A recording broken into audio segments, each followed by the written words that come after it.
fardu tayammum. Qala al-musannif rahimahullahu ta'ala, fardu tayammum, itu topik dia. Baik, apabila kita sebut fardu, tuan-puan, dia merujuk kepada apa? Dia merujuk kepada juz'un min mahyah, ataupun dipanggil, bahasa kita dipanggil anggota tayammum, juz'u tayammum. Apabila sebut fardu ataupun rukun, dia merujuk kepada sebahagian daripada diri tayammum, bukan tayammum. Ya, sebab itu dia ada dua perkataan, fardu, tayammum. Jadi fardu dan tayammum dua benda yang berbeza. Kita tak boleh gabungkan sama, tak, dia beza. Cuma kita nak tahu apa beza di antara fardu dan tayammum. Jadi tayammum itu nama merujuk kepada apa? Merujuk kepada perbuatan yang kita buat cukup 5 anggota dia. Kita gabungkan 5 anggota, kita buat ke semua 5 anggota dan betulkan tata cara dia, maka perbuatan tersebut di sisi syarak nama dia tayammum. Sebab tu dia kata di sini, tuan, fardu tayammum itu 5 perkara. Maka 5 perkara itu fardu. Pas tayammum mana? Dia kata 5 perkara. Fardu tayammum 5 perkara. Hak mana tayammum, hak mana fardu? Tapi kita tak adalah detail sangat, tuan-puan, nak cerita umur je. Kalau main detail tak habis kitab kita. Supaya kita kenal di antara tayammum dengan fardu. Sebab kita nak bincang nisbah satu persatu fardu. Beza dia, tuan-puan, fardu ini juzub ataupun anggota. Mana anggota apa? Sebahagian daripada diri. Nak nama tayammum mesti lengkap 5. Kena lengkapkan anggota dia, bagi sempurna anggota, lengkap dan cara kita buat sempurna, baru dipanggil tayammum. Sebab itu dia kata fardu tayammum itu mesti ada 5 perkara. Kalau 4, tuan-puan, tak panggil tayammum, kena cukup 5. Maka 5 perkara, cukupkan 5, baru dinama tayammum. Maka fardu itu nisbah 1, 2, 3, 4, 5. Niat sebahagian daripada fardu tayammum. Maksudnya sebahagian daripada diri tayammum, sebahagian daripada anggota tayammum. Sapu muka ke muka, tuan-puan, sebahagian daripada anggota tayammum. Dia bukan tayammum lagi muka ni, baru sebahagian. Sapu debu ke tangan hingga siku, sebahagian daripada anggota tayammum, belum dinamakan tayammum lagi. Niat, tertib, cukup ke semua, baru dipanggil tayammum. Sebab tu kesimpulan dia, apabila kita sebut fardu, dia merujuk kepada nisbah anggota. Jadi nak bagi nama tayammum ini, kita cukupkan 5, lengkap ke semua dan betulkan cara kita praktis itu, maka itulah dia panggil tayammum. Baik, kita tengok satu persatu. Sebab nak nama tayammum kena betulkan satu persatu cara kita buat dan cukup 5. Cukup 5 dan betulkan tata cara. Itu saja tayammum. Pertama, fardu tayammum 5 perkara dan khabar. Fardu tayammum mubtada. Baik, habis. Yang pertama, ini anggota pertama. Dipanggil anggota tayammum yang pertama. Selalu kita sebut macam kita lah, tuan-tuan, manusia ni pun dia ada anggota juga. Diri kita kan terbentuk daripada anggota. Maka ni sebuah tangan ini anggota kita, sebahagian daripada diri manusia. Dipanggil juz'um, daripada manusia. Dipanggil fardu, manusia. Kalau kita ni pun ada rukum dia, tuan-tuan. Manusia pun ada rukum dia. Fardu dengan rukun samalah. Nak nama manusia kena cukup asas, kena cukup anggota. Kena ada kepala, ada badan. Tak ada kepala, tuan-tuan, tak panggil manusia. Kaki tak ada, tak panggil manusia. Tangan tak ada, panggil manusia yang cacat. Kaki tak ada, manusia yang kudun. Tapi kepala tak ada, tuan-tuan, sebab dia rukun. Dia bukan sunat. Jadi itulah gambaran, nak beza di antara anggota dengan diri. Ini nak kena cukup anggota, barulah terbentuknya diri manusia. Begitu juga tayammum, diri anggota dia ada 5, maka nak terbentuknya diri tayammum itu mesti cukup 5 dan sempurna. Kita praktis. Baik, pertama, niat. Dia niat ni tuan-puan macam mana cara niat. Kita akan belajar berkaitan dengan niat tayamum. Pertamanya tempat niat. Dia tak sama. Dia beza sedikit dengan wudu. Tempat niat dan juga bilangan niat. Ini antara yang unik berbanding dengan ibadat lain. Ibadat lain sekali je niat. Tapi tayamum 2 kali niat. Tempat dia kita kena tahu, bilangan niat dia kita kena tahu. Dan cara niat pula, dia ada 3 standard niat. Kita boleh pilih standard pertama, standard kedua, standard ketiga. Standard pertama itu niat untuk mengharuskan sembahyang fardu. Sebab kita nak solat ni, solat maghrib contoh, maka niat standard pertama membolehkan untuk kita sembahyang fardu.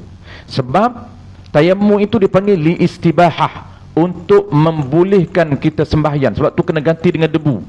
Asal kena ambil wuduk dengan air, maka pengganti dia, alat pengganti dia debu. Sebab itu debu ini untuk memboleh ataupun mengharuskan sembahyang.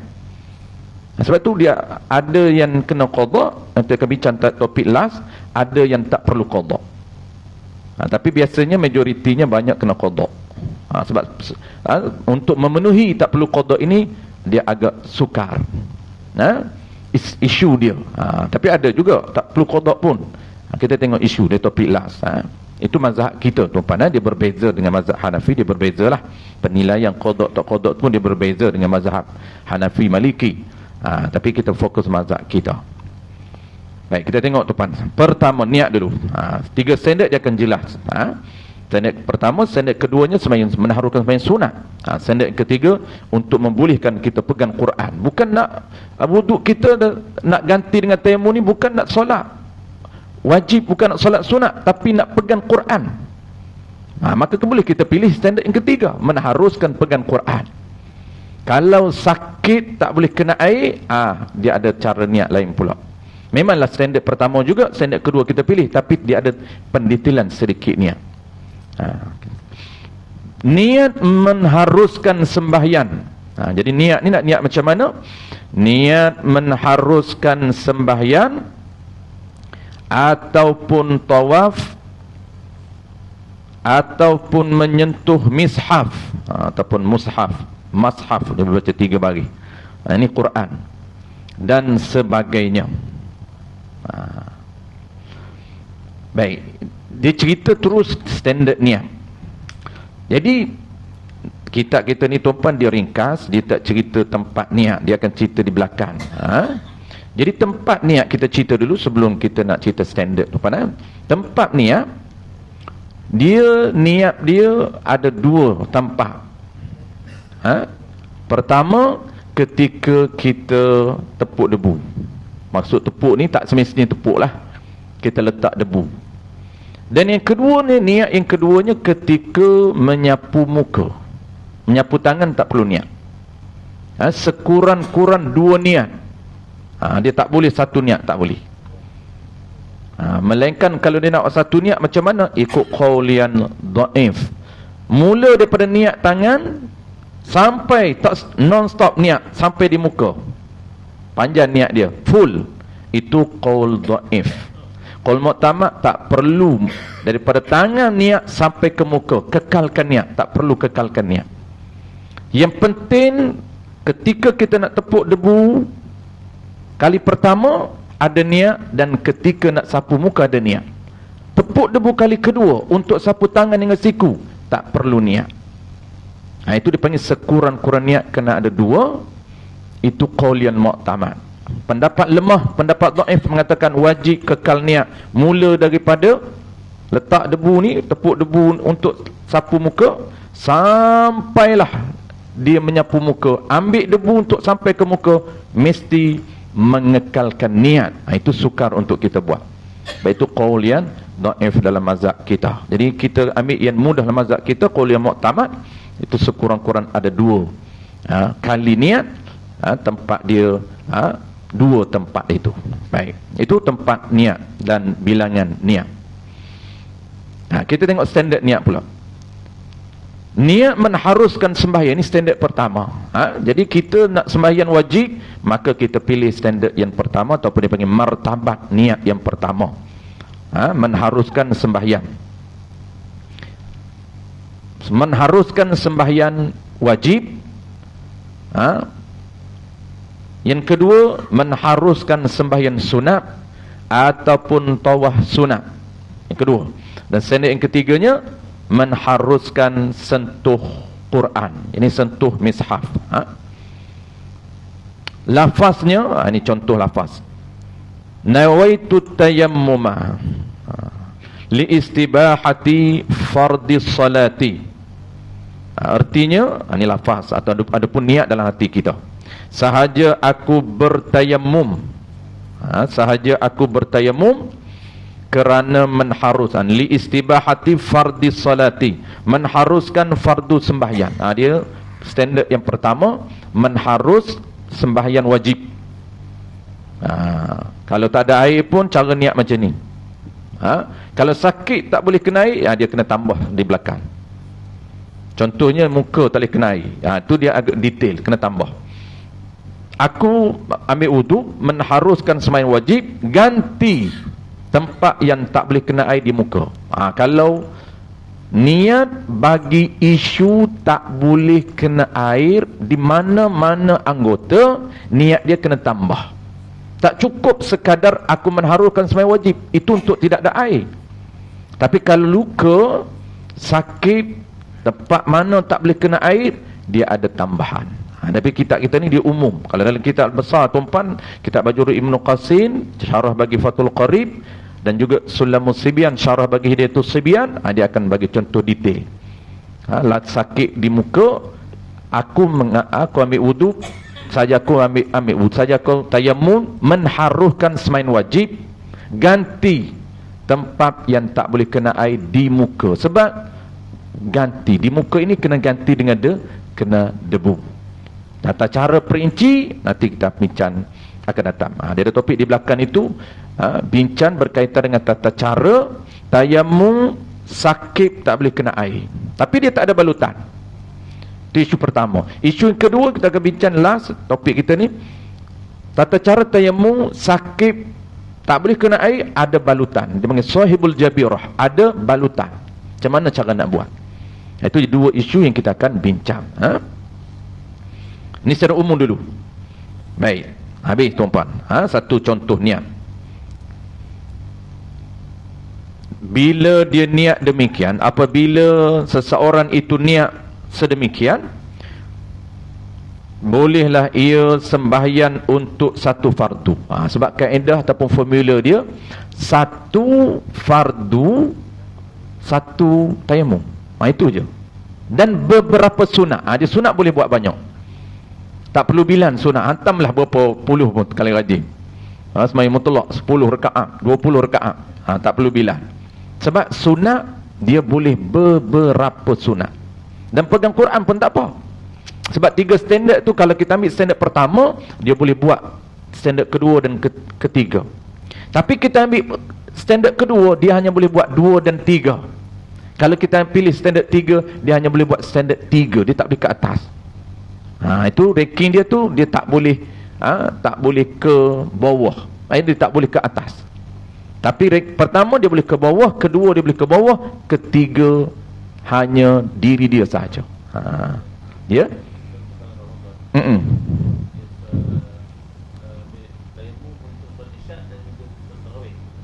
Boleh. Boleh. Dia rakun semua sekali.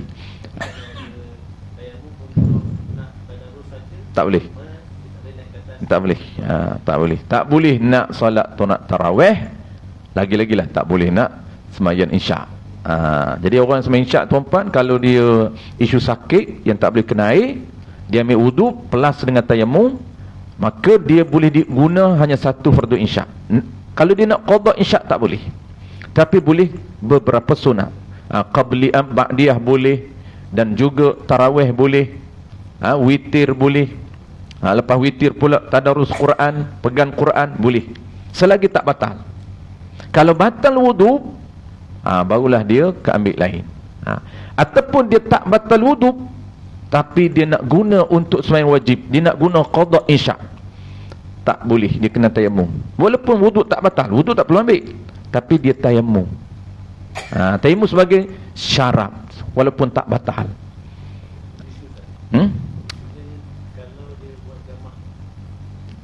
Okey, kalau dia buat jamak macam mana?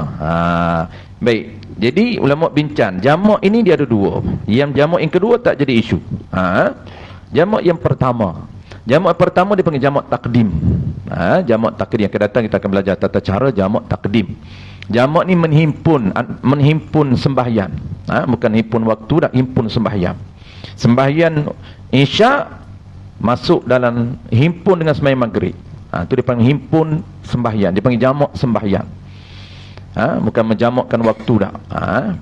Jadi jamak sembahyang ini ada yang kita jamak awal, kita ambil Isyak letak dalam maghrib, itu dia panggil takdim. Ada yang kita delay jamak, apabila kita delay jamak maghrib kita delay dalam waktu Isyak, itu dia panggil apa? Itu dia panggil jamak takhir. Jamak takhir. Sorry, silap tadi. Dia panggil himpun waktu.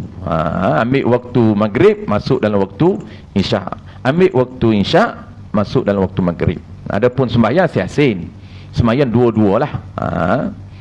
Baik. Yang kita kena jaganya ialah jamak takdim. Takdim. Sebab peraturan jamak takdim, apabila kita maghrib 3 rakaat, dia kena mualat. Tak boleh kita stop, tak boleh kita cross dengan aktiviti lain. Tak boleh kita lama. Maghrib dengan Isyak kena mualat. Tak boleh kita sembang dulu wirid panjang, tak boleh. Dia hanya benar apa? Dia hanya benar kita buat aktiviti yang berkaitan dengan sembahyang. Boleh. Kalau wirid ringkas. Qoma boleh. Sebab itu aktiviti yang maslahat sembahyang. Dan juga boleh juga untuk tayamum. Sebab dia tak perlu dia ambil wuduk lain, dia hanya tayamum. Dia kadar masa yang tak boleh kita panggil apa lama, yang boleh memutuskan mualaf. Macam mana penilaian kadar masa dia? Dinilai dengan 2 rakaat sembahyang. Jangan lebih daripada 2 rakaat sembahyang. Kalau kita sembahyang 2 rakaat sembahyang sunat sempat, maka jangan kita delay sampailah sempat untuk kita sembahyang sunat 2 rakaat. Tak boleh. Jadi tayamum okey, boleh. Tak kena ambil tayamum lain. Kena ambil tayamum lain. Sebab dia fardu. Yes. Dan Isyak kena tayamum lain. Itu yang kita cerita. Cuma orang agu dia kata, tak, kalau tayamum lain kan putus mualaf. Tak putus mualaf. Tapi isu tayamum, ya, wajib tayamum lain. Sebab dia Isyak dengan maghrib, walaupun kita jamak, dia berbeza. Dia berbeza. Fardu yang lain. Begitu juga Jumaat dengan khutbah, dia berbeza. Khutbah Jumaat wajib, sembahyang Jumaat wajib. 2 benda yang wajib, tak boleh satukan. Lepas khutbah, dia kena ambil tayamum lain. Itu pun mualat, kena jaga. Mualat. Maksud mualat ini, lepas khutbah dia tak boleh lama. Jangan lepas khutbah lagi di bawah ni. Tak boleh. Ada tu imam tuan, dia turun khutbah, dia announce. Mana boleh. Dia wajib. Sebab mualat itu bukan sunat. Di antara khutbah pertama dengan khutbah kedua, dia ada peraturan. Di antara khutbah kedua dengan salat, dia ada peraturan. Antara peraturan ialah mualat. Itu penting. Itu kita kena selalu ulang topik Jumaat. Kita tak masuk lagi tuan-tuan, supaya kita alert, kita aware. Benda-benda macam tu tuan-tuan, kalau kita jarang-jarang kita ulang kaji topik Jumaat, dia tak perasan tu. Satu lagi yang tak perasan tuan-tuan, tu khatib. Dia ketika dia duduk, perasan tak? Dia duduk, dia nak naik, dia nak baca khutbah kedua. Tu ada peraturan di situ. Dia duduk, nak naik khutbah kedua, di situ dia ada peraturan juga. Di situ dia tak boleh, dia kena apa? Dia kena ketika mana dia berhenti tu, barakallahu li wa lakum tu, nak naik khutbah kedua, di situ dia bukan saja mualat, tetapi dia tak boleh bergerak. Macam kita ingat kita solat kan, kita i'tidal tu kan, kita kena ada tumakninah kan. Sama juga, sekejap sahaja, jangan dia tak berhenti, tak stop, dia duduk terus ambil khutbah kedua, bergerak tanpa stop sekejap. Dia kena stop sekejap, dia duduk, dia stop pergerakan dia sekejap, barulah dia ambil khutbah kedua. Itu kena, kita tak perlulah perhati. Maksudnya itu tugas Tok Khatib, dia kena follow, itu peraturan. Tak boleh, walaupun apa kecil tuan-puan, tapi peraturan. Dalam mazhab kita dia bukan sunat. Kan sunat tak apalah, tak buat. Itu wajib. Baik, habis Ustaz, kita tengok khutbah Jumaat, ada dia sebut bawah tu khutbah Jumaat. Ataupun, ni contoh lafaz niat yang kedua. Atau katanya, nawaitu tayammuma li istibahatis salati, sahaja aku bertayammum kerana menharuhkan sembahyang. Apabila sebut sembahyang saja tuan, dia tak sebut fardu, refer kepada sunat. Itu mudah. Itu bahasa syarak. Kalau dia sebut sembahyang fardu, itu memang sembahyang fardu. Tapi kalau dia sebut solat saja, tak sebut fardu, terus auto jadi sunat. Dia tak akan auto jadi fardu. Tu. Bolehlah ia sembahyang sunat sahaja, tidak boleh sembahyang fardu. Ni ranking yang kedua, dia boleh buat beberapa sembahyang sunat dan dia boleh pegang Quran, tapi dia tak boleh naik ranking pertama, tak boleh. Khutbah Jumaat hukumnya macam sembahyang fardu. Ini dia cerita tambahan nota bawah. Dalam kurungan, untuk khutbah satu tayammum, dan untuk sembahyang Jumaat satu tayammum lagi. Khutbah Jumaat, siap khutbah Jumaat, khutbah pertama, khutbah kedua tak apa, satu je. Tak perlulah ambil dua tayammum. Khutbah tu satu, kemudian dia nak salat Jumaat itu, tak boleh teruskan dengan tayammum yang sama. Kena tayammum lain, walaupun wuduk tak batal, tayammum sebagai syarat, sebab itu ta'abbudi. Itu perintah. Walaupun wuduk kita tak batal, tapi kalau wuduk batal, kena ambil dua-dua, wuduk pun kena ambil, tayammum pun kena ambil. Baik, settle niat, kita dah tahu tata cara niat, iaitu tempat niat, bilangan niat, dan juga standard niat macam mana. Cuma yang detail itu akan datang, kita akan ulang. Yang detail ni ialah niat, cara niat dalam isu sakit yang tak boleh kena air. Dia ada tambahan sedikit. Dia berbeza dengan niat tadai. Tadai mudah saja. Tadai turun tayammum, tayammum pun macam ni je. Tak perlu plus dengan wudu, tak. Sebab air tak ada. Niat pun aku mengharukan sembahyang wajib. Ambil debu buh di muka, ambil debu buh di tangan, mudah. Tapi kalaulah air ada, cuma tak boleh kena air, itu yang agak kompleks sedikit, yang mesti kita ambil wuduk dulu, kemudian tempat yang tak boleh kena air itu baru diganti dengan tayammum. Baik, rukun yang kedua ataupun anggota yang kedua, dan keduanya daripada 4 anggota tayammum, 5 anggota tayammum, iaitu memindahkan tanah ke tapak tangan dengan cara ditepukkan kedua-duanya kepada tanah. Ini secara biasanya, tak semestinya kena tepuk, tak semestinya. Ini dia cerita ni tuan, kebiasaan orang buat macam tu. Tak semestinya kita follow, tapi ini cara mudah. Letak debu depan, kita pun ambil tangan. Tepuk ni tak semesti tepuk, letak pun tak apa. Kalau tepuk kita faham, tepuk, habis debu naik ke muka tuan-tuan. Macam gandum tu kan. Tak, letak saja boleh. Nanti kita kata kena tepuk. Dia hantam dalam talam tu debu, habis debu terpelanting kat muka dia. Tak semestinya tepuk. Yang penting letak tangan di atas debu. Yang berdebu itu, tempat yang berdebu tu bukan letak atas tangan, letak atas tanah, ditepuk kedua-dua kepada tanah. Tanah yang mana? Yang berdebu. 2 kali tepuk. 2 kali ni wajib tuan-tuan. Bilangan tepuk wajib 2 kali, sekurang-kurang. 3 tak apa, lebih tak apa. Yang wajib ni lah sekurang-kurang bilangan mengambil debu mesti 2. Tak boleh kita rangkumkan sekali muka dan juga tangan, tak boleh. Itu tidak sah. 3 tak apa, tak semestinya 2, sebab tu sekurang-kurangnya 2 ke atas. Jadi muka saja pun diambil sampai 3 kali, 4 kali, okey. Kali pertama baru ke belah kiri, kali kedua atas ke dia pakai macam pakai bedak tu, pakai bedak sejuk. Dia teknik bedak sejuk tu. Ni sebenarnya bukan macam tu pun, tapi dia cara dia. Mula-mula letak atas dahi, ambil kali kedua letak di pipi, ambil kali ketiga di dagu, ambil kali 4 kiri. 4 kali baru komplit boleh. Cuma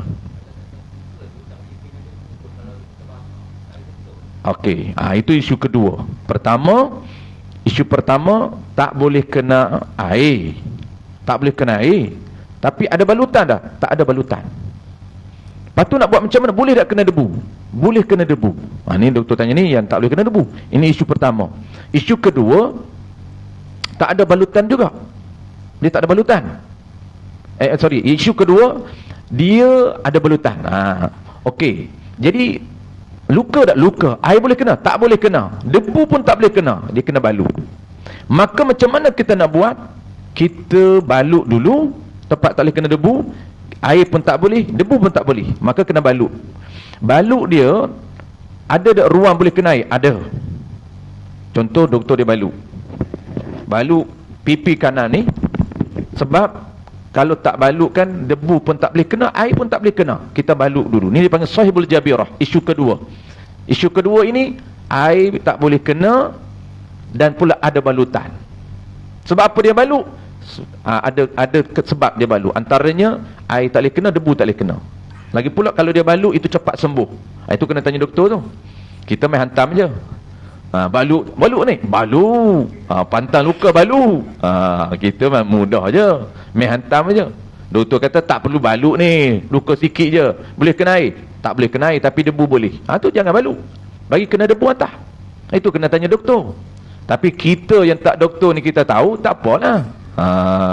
Doktor sendiri ni, kita tahu, okey. Jadi kena balut. Apabila balut, teknik dia nak buat macam mana? Okey, tempat yang tak boleh kena air, tempat yang tak boleh kena debu, yang boleh kena air, wudukkan dulu. Ni belah kiri kan tak ada balutan. Boleh kena air tak? Boleh. Wudukkan dulu. Niat macam biasa. Aku mengambil wuduk kerana Allah Taala. Maka kat sini ada balutan, maka lalukan air saja, syarat. Jangan jiru air, basah habis balutan. Jangan. Dia syarat dalam mazhab kita, kena lembat-lembat di tangan ni, kita letak di atas balutan. Itu syarat, kena buat. Bukan sunat. Walaupun dia ada khilaf yang kata ada sunat, tak, kita ikut yang kata wajib. Habis wuduk, barulah kali kedua, tak boleh lagi basuh tangan, kena ganti dengan tayamum. Maka nak tayamum macam mana? Tayamum tempat yang boleh kena ni. Ni kiri ni kita tayamum. Kiri ni kan debu, boleh kena debu, boleh kita tayamum tempat belah kiri ni. Niat macam mana? Aku tayamum, mengharuskan semain wajib, ganti tempat tak boleh kena air di muka. Itu dia kena tambahan niat yang detail. Maka atas balutan macam mana? Sama, lalukan saja debu. Jangan bubuh debu atas balutan ni, tak perlu. Syarat debu yang masih ada di tangan, lalukan sahaja. Itu cara dia ataupun teknik dia. Jadi doktor tanya awak, eloklah. Sebab lama lagi di belakang. Di sudut belakang, topik last, kan. Luar tak boleh langsung tak boleh berdebu. Dia balut dia kena balut semua kali. Semua tak boleh. Muka dia jadi muka semua tak boleh. Mata pun tak boleh. Mata pun tak ada nampak, balut habis. Tak balut habis, nak berjalan tak boleh tuan-tuan. Dia buka lah, doktor dia tahulah, tak macam kita balut ni. Ya, adalah mata tu nampak. Bukan debu atas mata tu. Tak boleh debu. Kalau macam ni tuan-puan, tak boleh air, tak boleh debu. Hanya lalukan air, lap saja air. Dan ambil debu lap. Lap saja debu. Ini antara isunya wajib qada.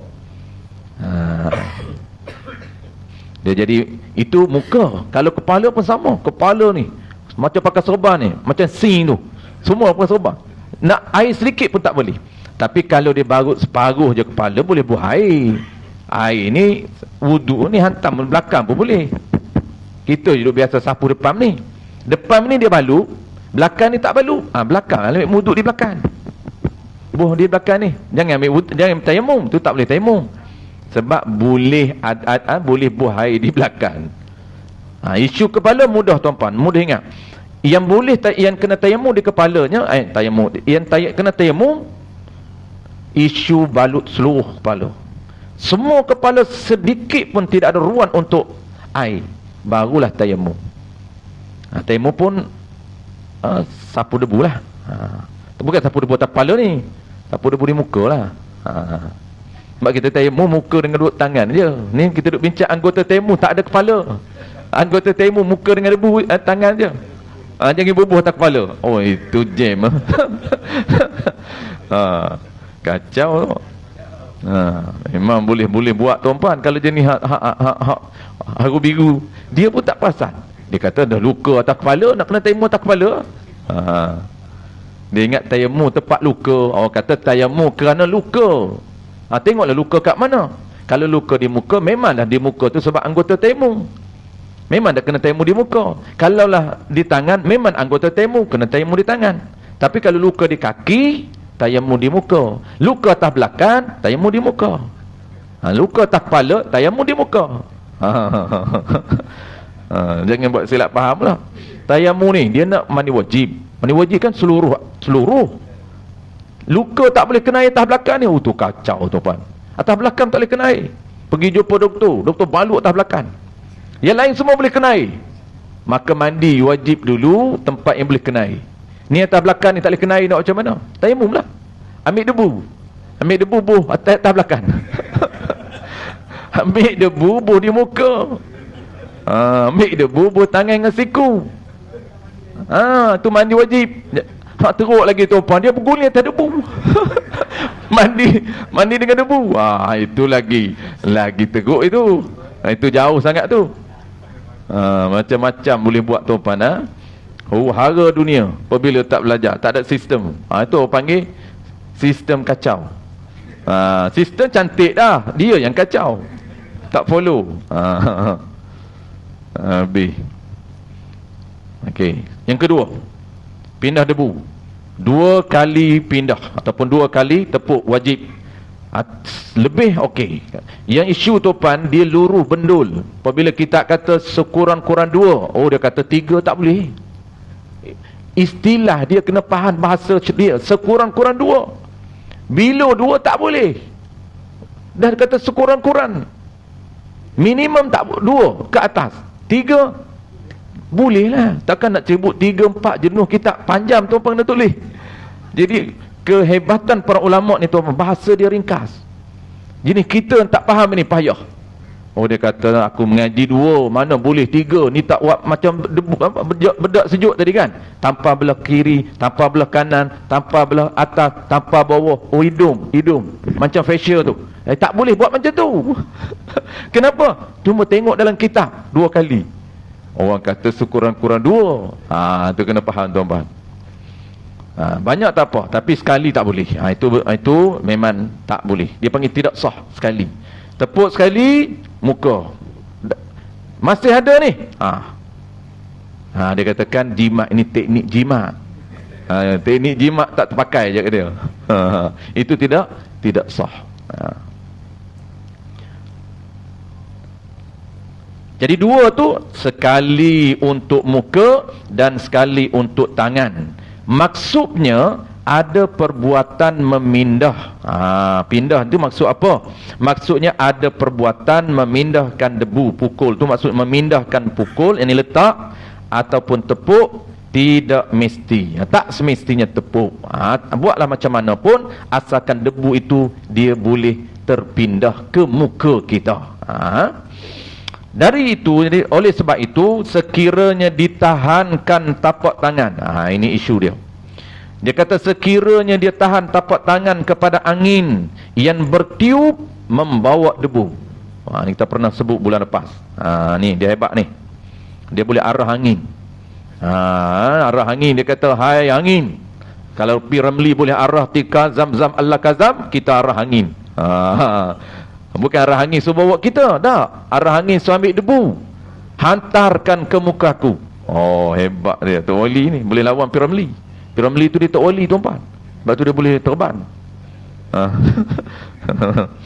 Wali Allah kan dia boleh terbang. Murabbak fil hawa. Murabbak fil hawa. Tu salah satu status wali Allah. Oh, standard sekarang Murabbak fil hawa. Murabbak fil hawa ni salah satu orang panggil apa? Keistimewaan wali Allah. Kita dah insya sikit lagi tuan-tuan kita habiskan tu. Lalu angin tu bawa, bertiup membawa debu, dan debu itu melekap pada tapak tangannya. Jawab dia, nescaya memada, mencukupi. Yang ni sah dan memadai dan sah. Cukup, tak perlu kita buat sendiri. Tak perlu kita ambil buat kali kedua, tak perlu. Kalau angin bawa debu, kita just tahan debu. Tu dia panggil, dia nak cerita apa? Nak cerita peraturan dia, pastikan debu itu terpindah ke muka kita dan ke tapak tangan. Dan pindah itu tak disyaratkan dalam sistem syarak mesti fi'lul fa'il, usaha kita, tak. Kalau usaha kita, kita kena buat. Angin tak boleh, usaha angin tak dibenarkan. Usaha binatang tak boleh, usaha orang lain tak boleh, tak boleh. Apapun buat, sama ada kita nak suruh orang, kita sendiri nak buat, nak arah angin, nak arah binatang, kita bela beruk yang cekap dan mahir, tuan-puan. Buruk kita boleh mandi sendiri, dia mandikan kita pun boleh. Beruk ni, dan dia tolong tayamum pada kita, boleh kita tahan je. Panggil panggil bro. bro bro, come here. Beruk kalau cakap Inggeris, oh power beruk dia ni. Kita kata ambil debu, dia pergi ambil debu. Kita duk senyap, dah bos senyap, dia tolong tepuk muka kita. Tapi kena niat lah, kita niat, jangan suruh buruk niat. Kita kena niat. Lepas tu kita tahan. Beruk, so beruk. Ni dia buat semua, kita tahan. Adakah sah? Sah. Kerana disebut dalam kitab Sabilul apa nama ini, Wishahul Afrah, disebut dalam kitab Bajurul Ibn Qasin, disebut dalam kitab I'anatul Talibin, tak disyaratkan perbuatan sendiri. Dengan maksud pindah ini, dalam kitab lain dikata terpindah, walaupun bukan usaha sendiri. Tak syarat usaha sendiri. Boleh usaha sendiri, boleh orang lain, boleh binatang, boleh angin. Kalau terjatuh pun tak apa, tersembam, terguling atas debu, terguling atas debu, kemudian diniatkan, dia niat lah. Kena ada usaha dia lah, niat tu. Baik, penutup dia, dan lagi tidak semestinya 2 kali tepuk. Dia kata sekurang-kurang je 2 kali. Kerana kiranya tidak rata dengan 2 kali, wajiblah ditambah beberapa kali. Intaha, rujukan dia kitab Bujermi, jilid yang pertama, muka surat 200 berapa tu? 36 236 dan kitab saya tak jelas. 236 itu rujukan antara kitab popular di dalam mazhab kita, mazhab Al-Imam Syafi'i, kitab yang pertengahan. Dan ketiganya wallahu a'lam, insyaallah tuan-tuan, anggota ketiga tak sempat hari ni. Ingat sempat 5 tuan-tuan, Disember panjang tuan-tuan tak sempat. Ada 3 lagi insyaallah kita habiskan minggu akan datang. Semban merapu, jangan merapu je lah, dia campur sikit-sikit tu biasalah. Habis tuan-tuan. Kalau ada soalan insya-Allah minggu akan datang tuan-tuan. Simpan. Kalau tak simpan minggu akan datang, kan tak ada soalan minggu akan datang. Bismillahirrahmanirrahim. Alhamdulillahirabbil alamin. wassalatu wassalamu ala asyrafil anbiya wal mursalin wa ala alihi wa ashabihi ajma'in. Allahumma faqihna fid din wa 'allimna ta'wil waj'alna minal ulama'il 'amilin waj'alna minal mukhlisin. Wa sallallahu ala sayyidina Muhammadin wa ala alihi wa baraka wa sallam walhamdulillahi rabbil alamin.